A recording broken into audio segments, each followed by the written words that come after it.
Hey you guys, welcome and welcome back to Mom Jeans by NUTCASE. I am the NUTCASE, Casey Nicole, and today I'm going to be talking to you guys about how I escaped a mentally and emotionally abusive husband. Okay? I gotta take a deep breath as I film this video because it's a lot. It's really difficult for me to talk about this, and we're gonna get deeper into it, you guys. Just so that you guys know, I want to preface this by saying I am not a doctor, I'm not a psychologist, I am not a legal professional of any kind. I do not claim to diagnose this person. I'm just expressing my opinions and my experience, so I would appreciate it if you guys could respect that. I wanted to go ahead and make that clear before we get into this. If you are new here, be sure to hit the subscribe button, you guys. Be sure to hit the like button. Thank you to everyone who is subscribed to the channel. It means so much to me, you guys. I appreciate you so much for your love and support. Be sure to turn post notifications to all so that you can be caught up on every time I post, you guys. And without further ado, I'm gonna go ahead and let you guys know how I got out of this nightmare.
Child. Okay, so I have filmed this video several times. I'm just gonna say that if you guys do not know, I am a spiritual personality on YouTube, so I do create spiritual content and tarot readings. And I firmly believe that there are energies, spirits, and sometimes entities attached to everything. And I really do feel like my ex-husband has a...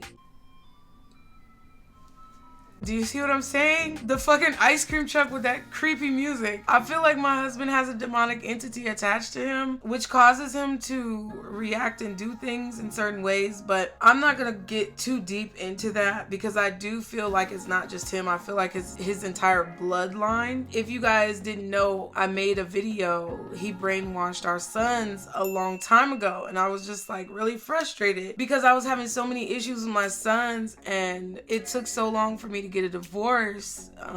Just a lot of mental and emotional abuse that I experienced with this man, and I've never really talked about it, and he doesn't really want me to talk about it. I feel like he wants to portray this image of purity to the people around him, and that's just not the case. Like, that's just not true. And I don't mean to make this video to defame anyone. I'm just telling my story. I'm just sharing my experiences of the situation, and my only intent for this video is to possibly help any of you guys who have been in situations with a narcissistic individual, someone who shows narcissistic characteristics or tendencies, or individuals who you may attribute certain behaviors to that diagnosis. Also, instances of maybe undiagnosed bipolar disorder or a sociopath maybe. That's kind of like the energy that I was getting off of him, but it didn't start off that way. It was something that gradually progressed. However, it was very hard to get out of that situation.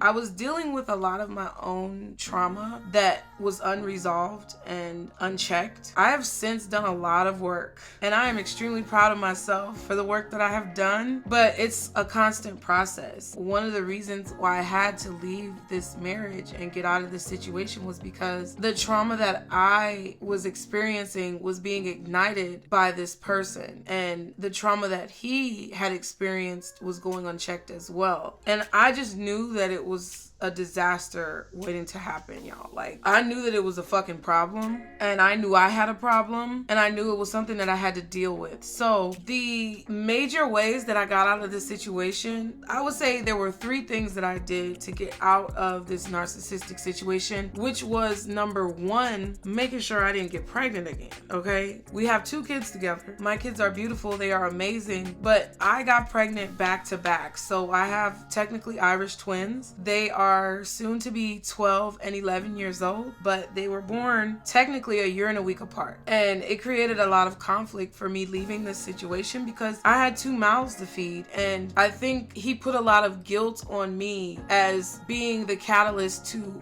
breaking up the family or tearing everybody apart, when he was the one who was mentally and emotionally like ripping us all apart and creating a very tumultuous, anxiety-filled situation. So the first step was not getting pregnant again. And that was difficult because I thought even after my first son, even before my first son was born, I knew it was a problem. I knew that this wasn't where I wanted to be, and my trauma prevented me from having enough foresight and courage to escape the situation sooner. However, when I realized what I needed to do, everything that I did in my life in that marriage was working towards getting out. So after my first son, I really tried to like work on my marriage, but I saw that there were problems. However, at that point, I didn't feel like the problems were too deep that we couldn't work on it, because he didn't start off as an abusive person. It was really kind of like a snowball effect that turned into a fucking avalanche, okay? So as the snowball started to get bigger, the avalanche started to move faster, and things started to kind of just collapse around us. Like the marriage was just collapsing around us. And I feel like if I didn't take the steps that I did, it could have ended very differently. It could have ended with a different, more tragic ending. I don't really want to speak on it, but I know that it was very violent and it was very toxic. And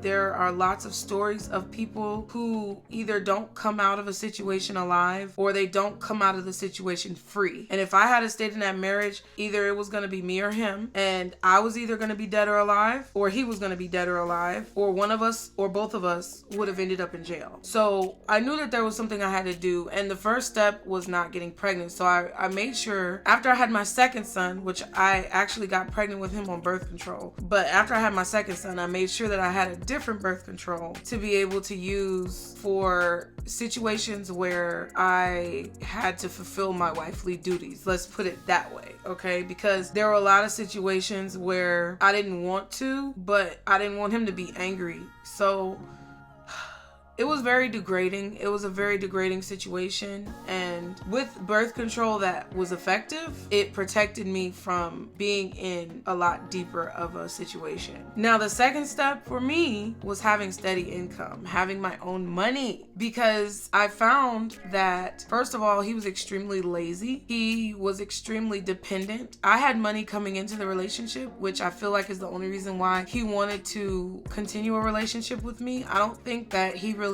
loves anyone because he doesn't love himself. So I really don't think he loved me. I think that he was codependent upon me and I was a convenient target. That's really what I feel. And despite the love that I had for him, I feel like whatever he showed me in terms of compassion was a ruse to be able to get what he wanted. And I wasn't familiar with breadcrumbing. I wasn't familiar with love bombing. I wasn't familiar with all of these things back in 2008, 2009. It just wasn't something that was talked about a lot, and it especially wasn't something that was talked about in the Black community. So when it came to finances, when we first started out, it was a situation where we were both contributing, but it was a majority of my money that was contributing. Like, he contributed in the very beginning more than I did, but he knew I had money, so gradually it would be like less and less effort that he put in, and my money was exhausted. Like, all of my money, all of my savings, everything I had was gone. And he isolated me from my family, but then would use that isolation from my family to degrade me and belittle me and make me feel as if no one loved me, no one cared about me, and that he was the only one that was providing any type of support. But it's like he kind of positioned it to where I was the ungrateful one for having any type of disagreement with him. So when I wanted to do things or go to school or try to get training, it was like an argument. But but I figured out a way to make money.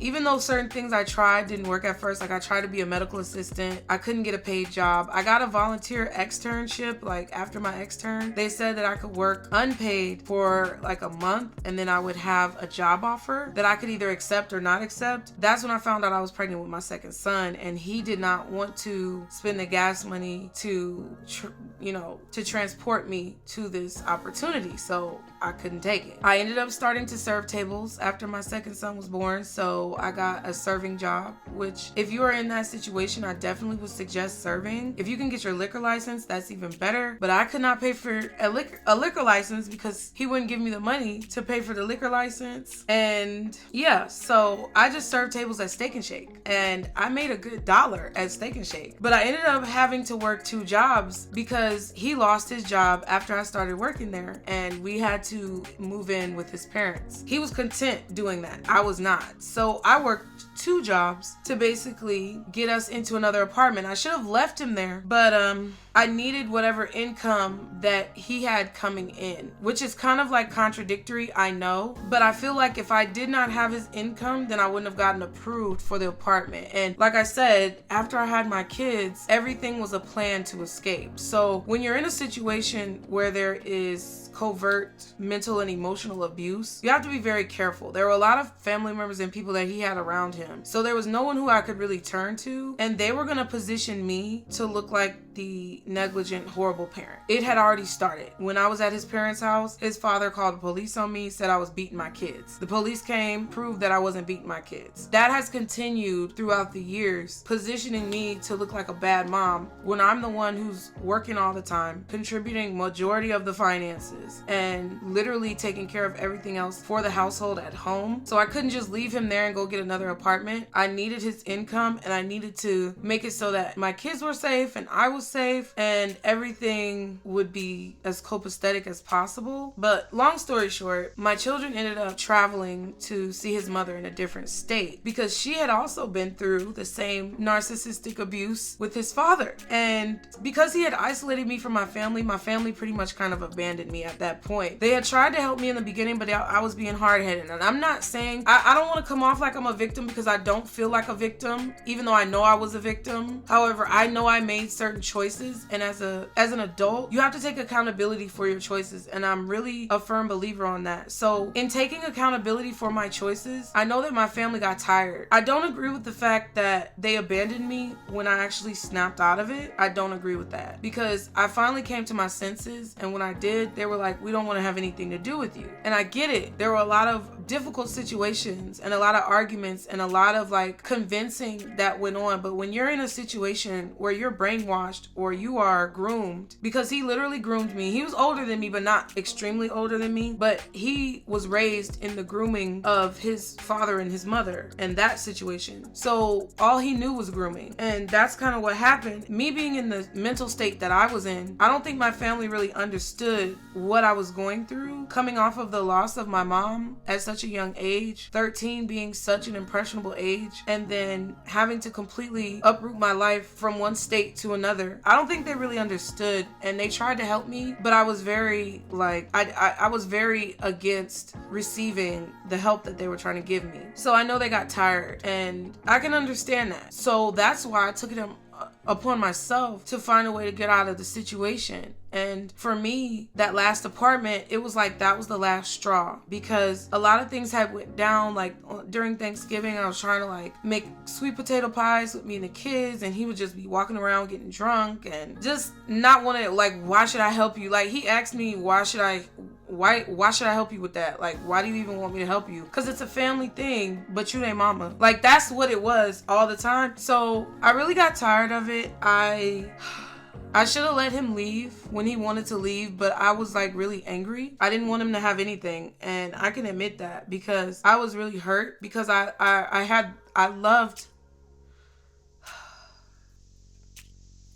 Y'all listen, I loved him and I loved my family, and I don't want to fucking cry because I've cried so many times, but I wanted to keep my family together, and I did even until the end. Even like as I was planning to leave, like as I was planning shit, like I still like would try to get him to see what he was doing and do things like as a family, and it just was not happening. It's like I would beg, I would plead, I would argue, I would try to force him to stay. Like he would leave and say he was going to his parents' house, and I don't think that's what really was happening, but like I'm just a nice person and I didn't, you know, like I really didn't want to believe it, but like there were things that I found in his phone, and it was just a lot of shit, y'all. It was a lot of shit, and it was really stressful on me as a mom, and like my kids were watching him do this. And once I got my money together, I got a good job. I was working at a call center by this time, and I really was making good money, and I felt confident that I could do it by myself. So the only thing about it is that like I was really living paycheck to paycheck. I didn't have any extra money. I didn't have money to file for divorce. I was trying to go through legal aid, and it was extremely difficult because I had to work all the time, and all the hours that they were open, I was at work, like taking calls. And it just got to a point where I just tried to make him disgusted with me, and I know that that's not the right thing to do, but I was always gone. I stopped cooking. My kids were in a different state. I was never at the house. I made it to where he was just sick and tired of me, and I was doing a lot of things that were like not right and not fair. But I was like 23 or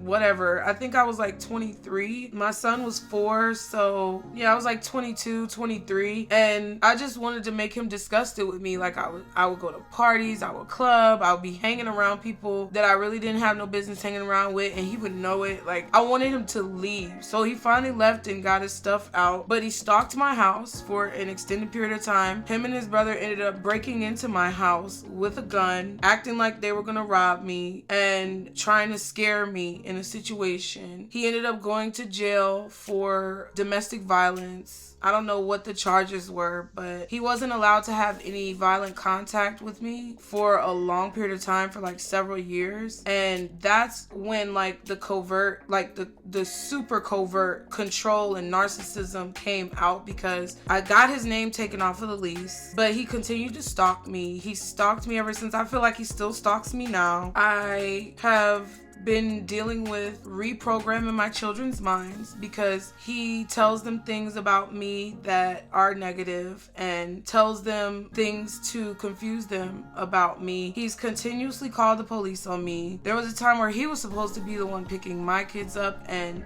he didn't, and then called the police on me as like a setup. It's just been so much shit that I've dealt with, y'all, that I've learned over the years the only way to combat and deal with this situation is to not respond. Like I can tell you right now, like anybody who's in a situation with this type of person and you try to like convince them or beg and plead, it just feeds their ego, and it doesn't do anything but make them double down on their tactics. So if you're in a situation like that, like that's my only goal. Like I will go into more detail, and I'll probably do some story times to tell you about all the shit that I've been through in my marriage and afterwards, because it still took 6 additional years to get a divorce. This man would consistently tell me how worthless I am. He would tell me how much my family doesn't give a fuck about me. My mom passed when I was 13. He knew this, so every time I would feel bad about something, he would say that that's why your mom's dead. You know, it would be crazy shit that I had to deal with. So I guess if I can jog my memory, I'll probably talk to y'all about some stories. But long story short, what I found is if you're in a situation as a woman where you're dealing with someone who has exhibited traits of narcissism, sociopathy, if that's the right word, being a sociopath, being a narcissist, the best thing for you to do is kind of like go into autopilot. Don't respond. Don't react. Do what you have to do to stay safe, because I could never like tell you what to do to stay safe. I would always say get documentation, because there was one time when it first started, I'll tell y'all the story about it, but we ended up having a big blowout at his parents' house. He took my son out the house and tried to take him from me, from our own apartment. And I'll tell y'all about that at another time, but I had the ability to file a police report on him. I went all the way to the police station. They told me that I could fill out the paperwork, but I would have to come back on another other day. That's what fucked me up. And I really feel like there should be more resources, like immediate access resources available to women, especially Black women in lower income communities, because the first time that I tried to get out, I just got met with so much apprehension, and I didn't have gas money to get back up there, and it was just a lot. So I really feel like if there's more immediate help for non-violent abuse, that would help a lot of women and children,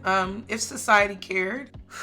But pretty much throughout the whole situation, what I would say is keep yourself safe, whatever you have to do. But if you're in a situation where this person, you've had a few kids, or they keep wanting to get you pregnant, do your best not to get pregnant. Do what you have to do to get birth control. Go to your local human services, family services, welfare office, okay? Department of Health. Go to your local offices, get free birth control, y'all. Do what you have to do. Second of all, find a way to earn some type of income, whether you can do something that you already have a skill with at home, or whether you can like convince the man to let you get this job so that you can have more money coming into the family. And I would definitely recommend serving, because that's really what saved me, because a majority of my money that he knew about was deposited into a bank account. Even though we had split bank accounts and I never changed my name, he still would be asking about money, and we would constantly have to have meetings about how much money I was bringing in. So it was so that we could survive, but he knew about what I had, I knew about what he had, and I made sure I knew about what he had so that I can kind of gauge like what was going on. But there was money that I kept for me, like a little extra cash in hiding places, whether it be in coats or under the mattress, or like in hiding places like in a tampon box, in the pad bag, like whatever you have to do, just figure out a way to do it to keep the money. And then once you feel like you've built up enough and you separate yourself, keep that contact like ceased. Do not continue to contact that person. Don't try to change them. Don't try to argue with them. Don't try to plead with them. Just do what you have to do until you can get out. I'm not an expert, but I just know what I've experienced. And over the years, even after we separated, the more that I tried to like compromise or work things out, the more like lies that I would be told. It was just constant lies. It's never changed. Like, he's never changed. He's been the same. He still doesn't have a fucking job. He still doesn't have any type of career. He works under the table so he doesn't have to pay fucking child support. I support my kids 100% wholeheartedly on my own. And then I also have to deal with him continuously calling DFACS and the police on me. So whatever you do, create that boundary, create that space, create that barrier where that person doesn't have access to you, or they have as little access as possible.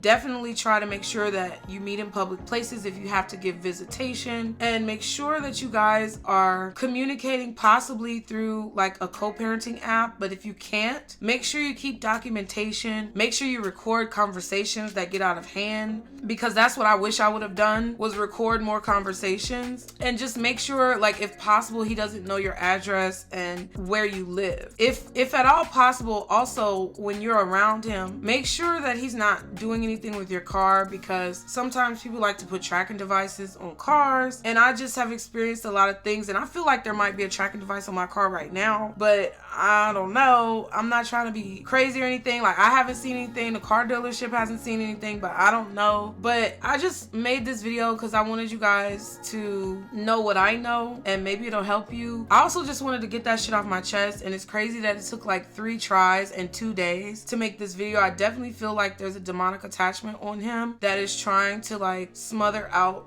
the light within me, and I definitely feel like it's a deeper spiritual meaning behind a lot of these connections. That is why they call it the narcissist empath paradigm, because there's a deeper connection, there's a deeper meaning, and there is a concerted effort to smother out the light so that the darkness can take over. All I want you guys to know is do not let the darkness take over. Let your light shine. Don't let anybody make you feel like you're not worth it. Don't let anybody try to back you into a corner or make you feel as if you don't deserve to live your best life, because you do. And at the end of the day, I know that you can overcome anything, because if I could overcome it from being a teen mom to now 30 with my own business and my kids thriving, being in sports and having a life that is beautiful, then I know you can do it too. So be sure to leave me your comments below, you guys. Thank you so much for listening to me. I want to hear from you guys. I want to hear what you guys have experienced. What kind of advice would you offer for a woman in this situation? What kind of advice would you offer for a child in this situation whose parents maybe are like this? Leave me your feedback, you guys, below. As always, be sure to like, share, and subscribe. And remember, the reason why they call them mom jeans, honey, is because everybody can't fit in them. I'll see y'all next time. Bye.